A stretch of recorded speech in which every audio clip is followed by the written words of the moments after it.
The late-night regular. I used to work the graveyard shift at a 24-hour gas station just off a highway in Kentucky. It was the kind of place where regulars came in like clockwork, and nothing really happened, until one night, when everything changed. It was around 2:15 a.m. on a Tuesday.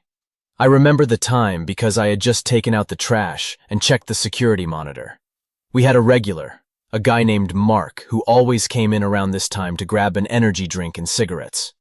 He was friendly, quiet, always wore the same jacket. But that night, Mark came in. Off. He didn't say a word. He didn't even look at me. He walked straight to the drink fridge, grabbed his usual Monster, and just stood there, holding it, like he was waiting for something. "Hey man, you good?" I asked, half joking. No response. He finally walked up to the counter, still silent. But when I rang him up, he didn't hand me the cash. Instead, he looked me dead in the eye and said, "He's watching me." I paused. "Who?" Mark didn't blink. "The man in the bathroom. Don't let him leave." My stomach dropped. We hadn't had a customer in over 45 minutes. I glanced at the bathroom door, which was cracked open and dark inside. I walked around the counter, heart pounding. "You're sure?" Mark just nodded, wide-eyed, then walked out, leaving the drink and money on the counter. I slowly approached the bathroom, calling out, "We're closing the restroom for cleaning." No response. I pushed the door open with a broom handle. Empty.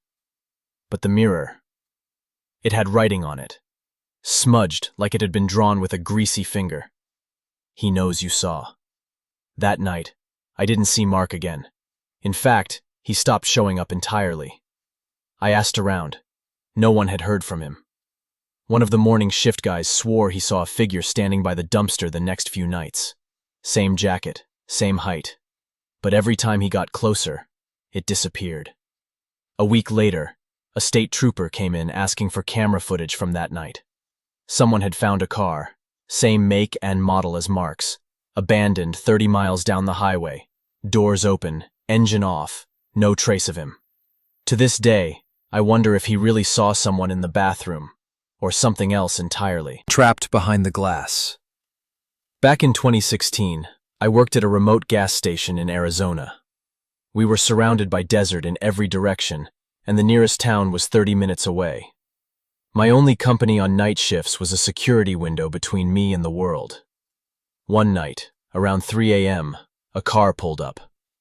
A woman stumbled out, barefoot, her clothes dirty and torn.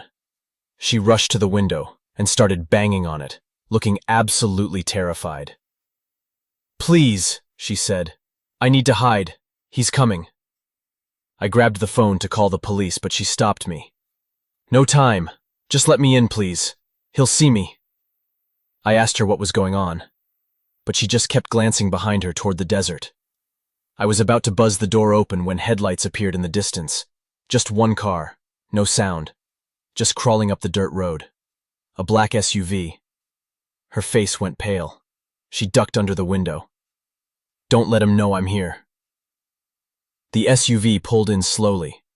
A tall man in a gray hoodie stepped out, walked toward the window, calm as can be. "Hey there," he said. "Did a woman stop by? Blonde? Maybe looked like she was in trouble?" I played dumb. "Nah, haven't seen anyone for hours." He smiled, but it wasn't a friendly smile. It was the kind of smile that told me he didn't believe me. He looked around, then circled the building. I gripped the panic button under the counter, ready to press it if he tried anything. He walked back to his SUV, stared at the window one more time, and drove off. The woman stayed there, shaking, until the sun came up.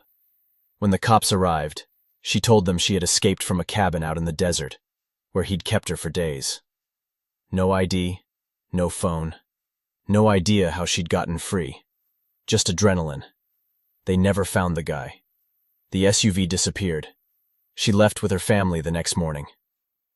But sometimes, when I worked late, I'd see a black SUV parked across the road. Not moving. Just waiting.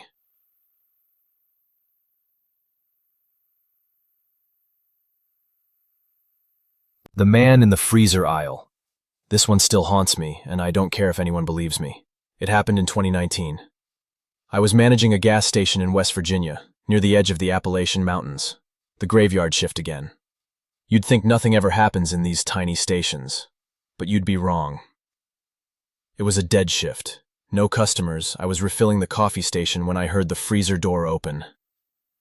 We had a walk-in freezer where we stored excess drinks, and it was always locked unless someone had a key, which only I had.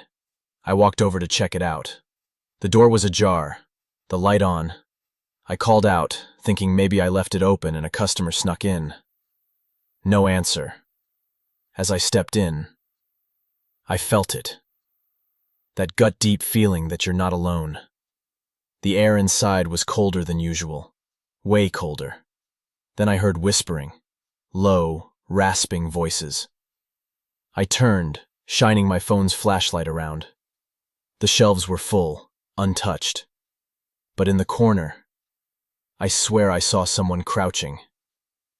Pale, almost bluish skin, wearing nothing but a white t-shirt.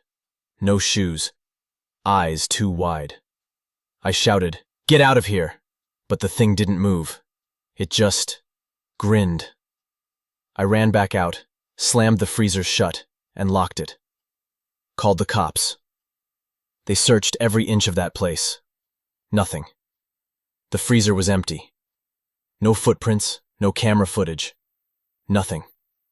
A few weeks later, another night shift guy quit on the spot. He claimed to see the same figure standing in the hallway near the stockroom. No one believed him. Management shrugged it off as nerves or a prank. But I started digging. Turns out, back in the 80s, a homeless man froze to death inside that same freezer when a worker accidentally locked him in during a storm. Ever since then, employees had reported cold spots, whispers, and, on the rare occasion, someone smiling at them from inside. I don't work night shifts anymore.